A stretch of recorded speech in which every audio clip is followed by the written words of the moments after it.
Those who watched episode 9 about caves might remember that I came across abandoned mineshafts several times. To be exact, I found 4 such places. Maybe it was one big mineshaft or maybe several small ones, I don't know, but I am going to find out in this episode. Before going underground, let's craft a clock. With a clock, I can plan my time to come out to the surface in advance and avoid dangerous nighttime. I'm going to start exploring abandoned mineshafts from the highest entrance I discovered, since it is obviously safer to explore undergrounds from top to bottom.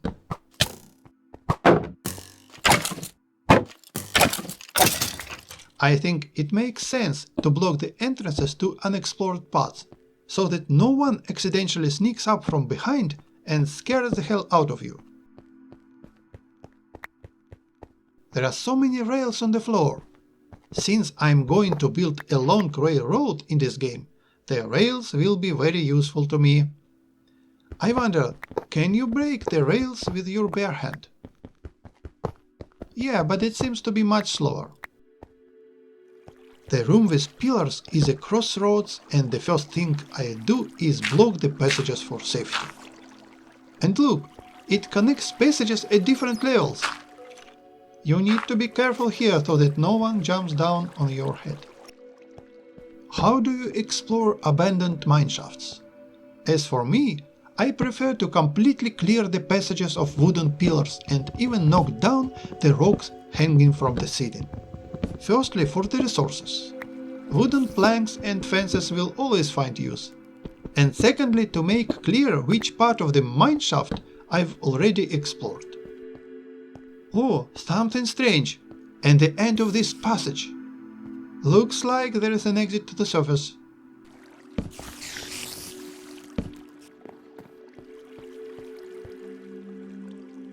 Unbelievable! This is the place where I first saw a mineshaft in a deep hole in the first episode. I wasn't here before, but the passage is completely empty. Strange. Maybe it happens sometimes. Look, a wall made of cobblestone. And that means we've found a treasure room. I'll look here later, when I'll be exploring the lower levels. Oh, minecart with a chest. This is the first time I've found it. What's inside? Rails, iron, coal, and something more interesting, a tag and glowing berries. Using a tag, you can give names to animals or other mobs. This is a rare item. And from the glowing berries, you can make a glowing wine for decorative purposes. When I get home, I'll try it. As far as I know, this large dark room with a flat floor is the center of the abandoned mineshaft, from where tunnels go in different directions.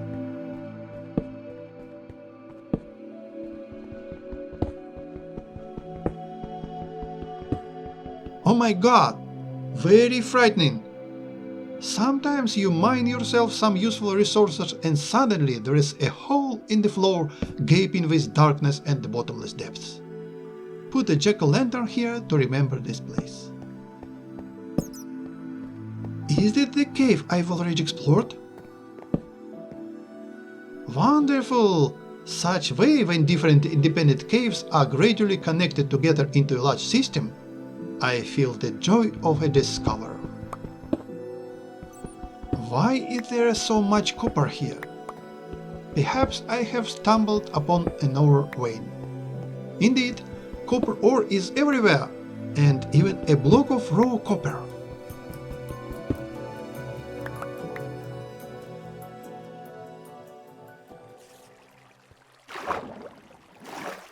You know, I am tired of mining and wanted some rest. Let's go home. Fortunately, it's very close. So, what can I do with glowing berries? Place them on the bottom side of a block, you get a vine. Use bone meal on the vine, you get glowing berries, which can be collected. Place glowing berries on the vine, and the vine will be one block longer. Such way, you can create vines of any length with or without glowing berries.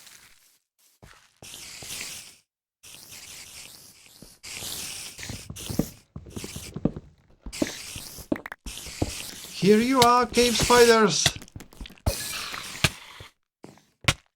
Cave spiders are poisonous, but their poison is not fatal.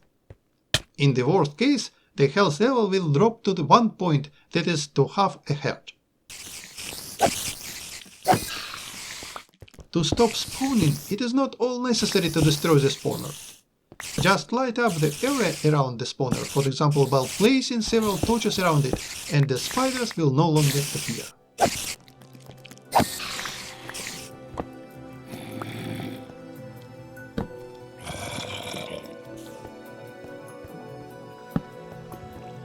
Look, this is the very same passage that I blocked from the other side when I was just starting to explore the Abandoned Mineshaft.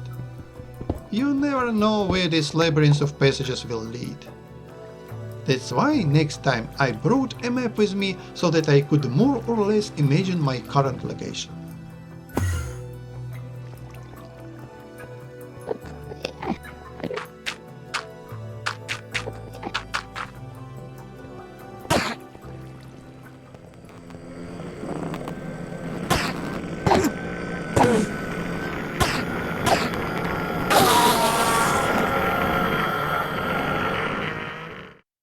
By the way, checking my position on the map, I found out an interesting thing.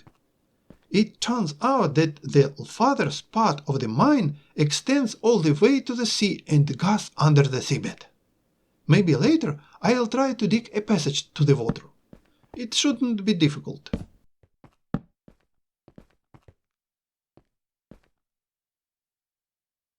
Didn't know that the chest can be broken with one well-aimed shot from above.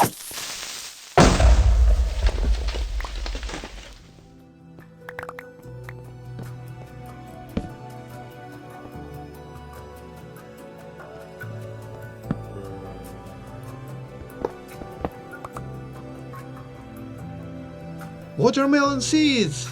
Wonderful! When I get home, I'll plant watermelons next to the pumpkin patch.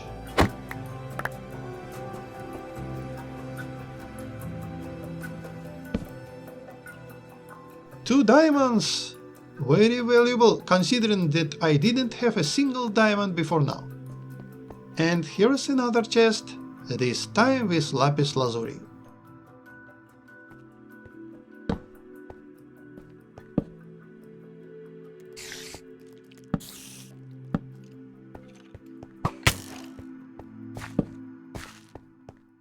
At last, got to the treasure room. Seems like a spider spawner here. For some reason, there are no spiders now. Quickly light up the room before they start spawning out from everywhere. There are two chests here. Let's see what's inside. Oh, something new! A golden apple and a horse armor. How silent in these underground tunnels. Wait. Where is the sound of rain coming from? After all, I am deep underground.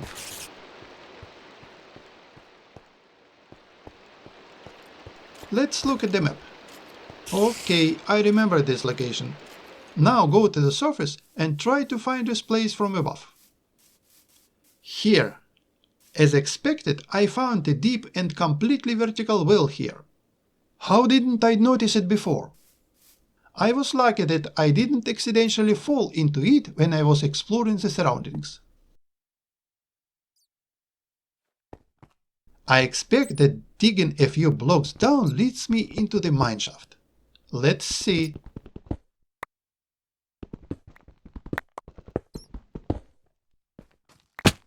Great! I'll make an emergency exit here later.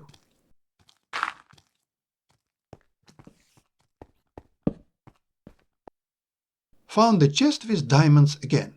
That way, I'm about to collect enough diamonds for all the tools from chests alone.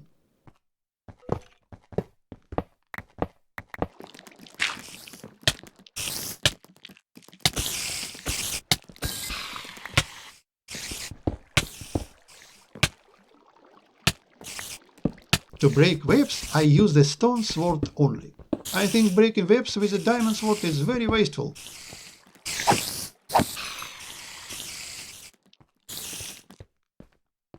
Here's another treasure room with a spider spawner. Look how many spiders there are this time.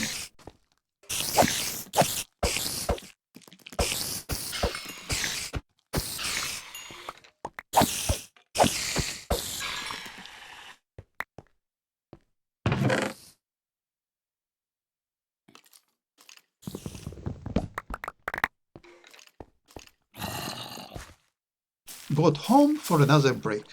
This time to make a watermelon patch next to the pumpkin. I got the watermelon seeds from the treasure room, as you remember.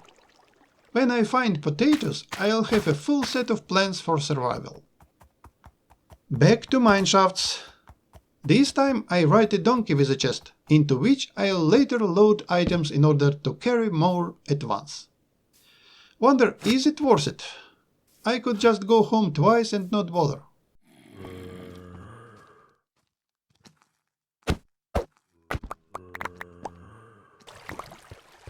And here I found an interesting place.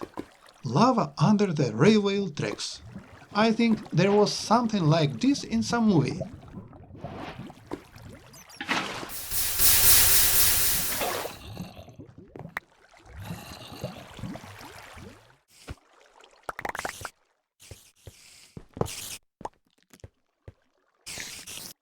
This seems to be the best chest found so far. 2 diamonds, a gold ingot and an iron pickaxe. Look at the map. The place is very close to home. If I dug an exit here, I could provide quick access to the mineshaft. Very curious where I dig out.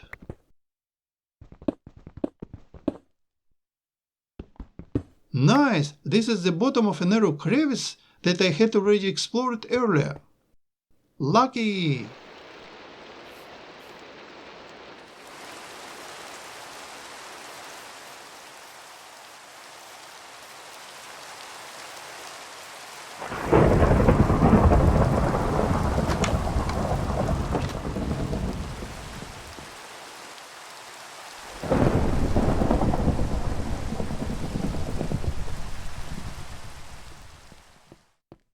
Continue to explore the abandoned mineshaft. Although most likely it is not one mineshaft but 2 combined ones, I think this tunnel system is too extensive for one mineshaft.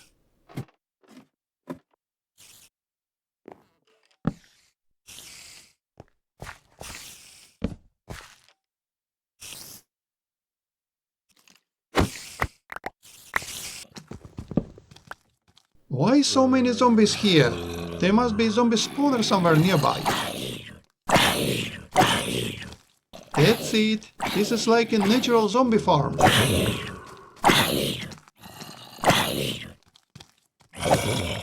Look, the zombie dropped a potato. Nice. Now I have a full set of basic survival plans.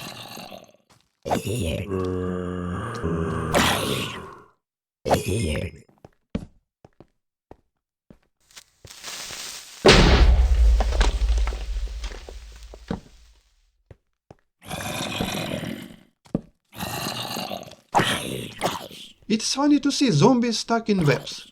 Such way they can easily and slowly be dealt with.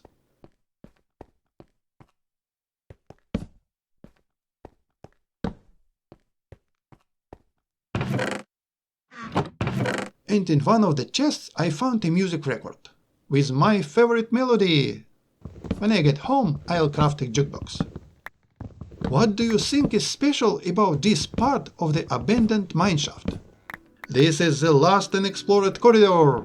Here I am clearing it from the pillars and hanging rocks, and that's it. I can go home now.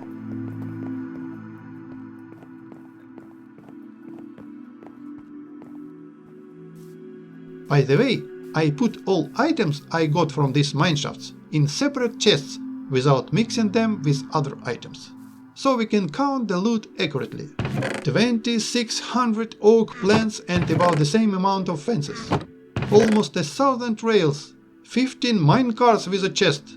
Do I need so many? About 700 strings from spider webs. 6 diamonds, 3 golden apples, 13 tags and 1 gold ingot from chests.